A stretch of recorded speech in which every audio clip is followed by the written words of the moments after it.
Okay, I'm calling Tom Seabourne. Hey, Hello? Tom. Yeah, you're cutting in and out. Am I okay right now? Yep, good now. Okay, good. How you doing today, buddy? Good. How's everything? Oh, it's going pretty good. What would you like to talk about today about a good health tip for everybody? You know what I see, Jeff? I see this day in and day out that students, older folks, everybody, they overtrain. You know, they're overzealous. They're trying to get in shape for the spring, for bathing suit season, and they're hitting it hard every single day, and they're not giving enough recovery time. And, you know, when you're hammering the same muscle group in the weight room, or you're doing sprints every day, or taking a spinning class every day, your muscles need a time to recover, including your heart muscle. And that's why it's recommended to do only maybe 2 or 3 hard spinning workouts a week, and to space them out as far apart as possible. And then, of course, you, as well as everybody else, knows that when you train each muscle group, as far as in the gym, to only hit each muscle group a maximum of twice a week.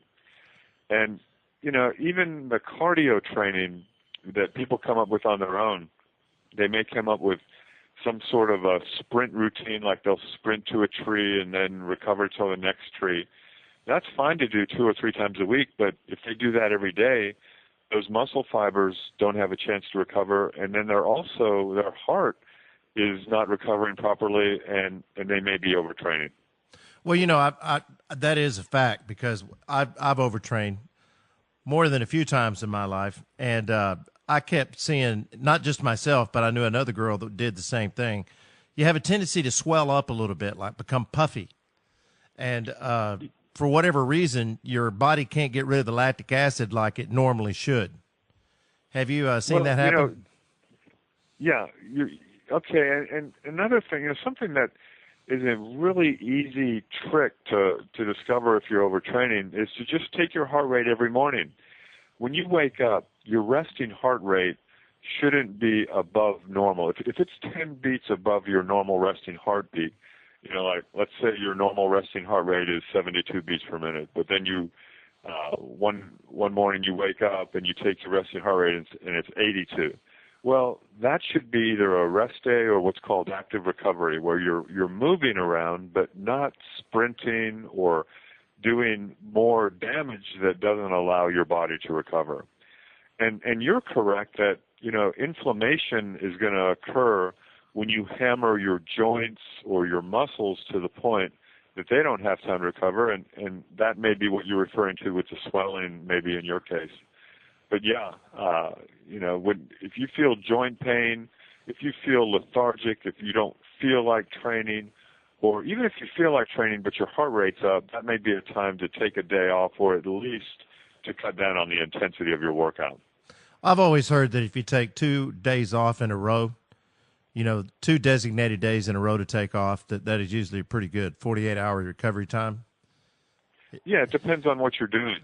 But you're exactly right when it comes to hardcore. You know, you may have seen in the literature high-intensity, HIIT, high-intensity type training. When we do anything that stresses the heart or the muscles, and you're correct that you need at least 2 days generally. I mean, you know what, Jeff, I've got to admit, there's always the exception to the rule. And, you know, whenever we spout a principle, then there's going to be some guy that says, well, I only take 1 day off between workouts and I'm fine. But the harder a person trains, then the more recovery they need before that next workout where they're doing the same thing. Well, you know, I know we're talking about general conditioning, but if you have a high-end athlete, like some of your bodybuilders and some of your sprinters, and then people that are, you know, like fighters, I mean, they have to train all the time just to keep their edge. Is there such a thing as getting used to a workout, or your body becoming accustomed to the routine, and then it needs maybe a little more than your average person to keep that edge or to keep moving forward? Yeah, that's interesting. With MMA and training, like you were saying, like hardcore bodybuilders, sometimes training twice a day. What everybody should remember, though, MMA guys, bodybuilders, all of them, is that the body increases the muscle size during the recovery period, not while they're hammering that muscle group. So that's why recovery time is important. So that if you're an MMA guy and you're training, let's say you're doing your weight training in the morning, you're punching and kicking the pads in the bag in the mid-afternoon, and then in the evening you're doing your grappling, that can work out fine if you're making sure to spread out, so because you're doing 3 different activities. So maybe you do that on a Monday, Wednesday, and Friday, but if the guy's weight training every single day, unless he's targeting different muscle groups, which is kind of hard to do when you're doing MMA, the type of weight training should be explosive, full body type of moves, not just biceps curls. So yeah, those guys should definitely take some days off of the weight room. But you're correct that, like, let's say they need to keep that technical knowledge up. So they're playing around on the mat and all that, and they just have to be careful that when they're doing their mat work, that they're not overtraining those same muscles that they worked out in the gym that morning. Well, you brought up an interesting point, because I know you lift weights. I've known you to lift weights most of your life. Did you ever find out the combination of weight training and karate, which both of us were in, sometimes seemed to be counterproductive? No, I felt the opposite. I really believe that weight training. Well, look at a guy like Joe Louis. That right. I mean, and most real highly skilled martial artists, we including Bruce Lee. Think about Bruce Lee, who was one of the first to show that when you strengthen a muscle, it becomes faster. Right. And when you make that muscle stronger, it also becomes more powerful, because speed times force equals power. So yeah, no. In my personal case, I think the weight room was great, because what it did for me, and maybe some of my students and a lot of my colleagues, is that it also strengthens the muscle around the joints so that the injuries don't mount up as quickly. Well, I did a lot of weightlifting also, plus martial arts, bag work, and everything. My concern was always the lactic acid and the joint pain. In other words, the explosion coming back up through your arm, like on your elbow, your shoulder, and then the same thing with your knees and your hips and places like that. That's what I meant when I said counterproductive. In other words, is it something you have to build up to? Or like if you take off for a while then come back, you have to kind of slowly or gradually work back into a routine? Otherwise, you're going to be... You're right that with any type of training, you start slow, progress gradually. But let me dispel a myth. And tell me if we're going over too long here. But no, that's okay. Lactic acid, lactic acid, lactate is a good thing. And by that I mean, when you feel the burn, that's not lactate. That's hydrogen ions. And lactate is there concomitant, meaning it's there at the same time.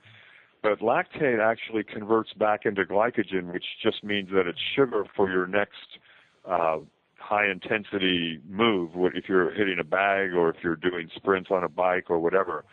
So lactic acid, lactate is a good thing, because, it's fuel for your muscles. So that's what... The type of... Go ahead. That's what getting in shape is like. In other words, when you feel like you're getting in shape, would that have lactic acid be a part of that as far as turning into glucose? Well, what you're doing is you're tolerating those hydrogen ions, and then the lactate is you're able to also handle more lactate in your muscles without giving up too soon. So yeah, you're getting in better shape the more lactate that you can tolerate.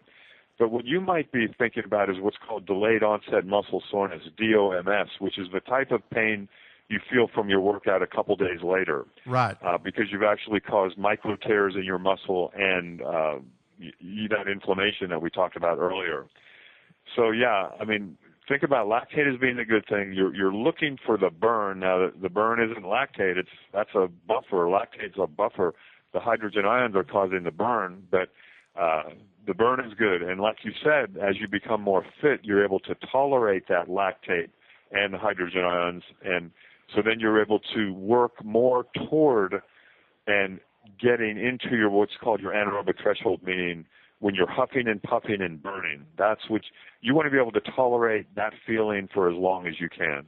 Okay, now is there such a thing as getting used to it, or is your body just processing it better, more efficiently? Or boy, that's a great. You stated it beautifully. Both.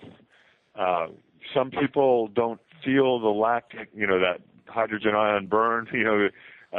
One of the highest level athletes that came out of Dallas, Lance Armstrong, he was able to tolerate lactate better than maybe most human beings, let alone cyclists.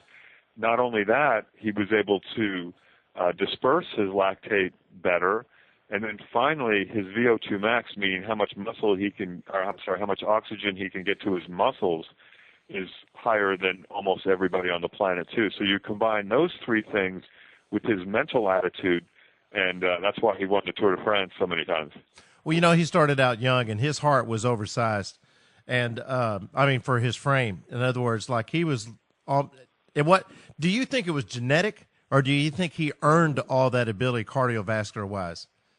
Oh, it's definitely both. I mean, there's no doubt about it. It was he had the engine, and then boy, he worked hard after that too. So you can't take anything away from him. And the fact that he was also tactically a master, putting it all together to have all of those wins is still truly amazing to me. Right. Well, that sounds like a pretty good topic for today. I know it's helping me out. Whether anybody else out there that hears this gets any benefit from it, I know I do every time that we talk, because I'm always looking to trying to find something new. In other words, like, okay, I think I know everything, but I don't. So therefore, what else should I learn to help apply to my training at my age today?